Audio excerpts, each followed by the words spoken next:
Can anxiety harm you? Can it? Can it harm you? Okay, this is a question that when I see someone ask, I'm just like, this is someone who is green about anxiety, who does not understand how anxiety works. This is someone who does not understand, like, why they're having these symptoms in the first place. They're literally green, or if they know about anxiety, they know it at surface level. The reason why you are asking this question is because that is your fear. You are afraid of, maybe if you're having the heart palpitations, you're afraid that, the heart palpitations may develop into a heart attack.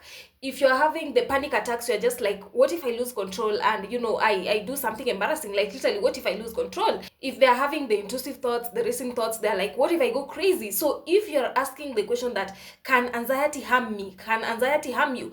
This is because you don't understand anxiety. That's why I always insist you first of all have to understand how anxiety works, because if you don't understand anxiety, if you don't understand how anxiety works, if you don't understand why you're having these symptoms in the first place, that's what will lead you to asking those questions. Can anxiety kill me? Can anxiety harm you? Because you don't understand what's happening. Let me tell you something, or rather, let me ask you, if you don't understand anxiety and you have the fear that you might develop a heart attack, or you have the fear that you might lose control, or you have the fear that you might go crazy, don't you think those fears are the ones driving anxiety? Because anytime you have an intrusive thought, anytime your heart starts racing, you're just like, you know what, I'm gonna have a heart attack, you know what, I'm gonna develop, I'm gonna go crazy. So do you think that these are the same fears that are driving anxiety? Of course yes, because you have these fears, you don't understand anxiety, you don't understand why you're feeling this way. So because you have these fears, you're gonna experience more anxiety. You have to learn how anxiety works. You have to learn why you're experiencing these symptoms. You have to understand the mechanics of anxiety. Once you understand all those things, the mechanics of anxiety, why you're having these symptoms,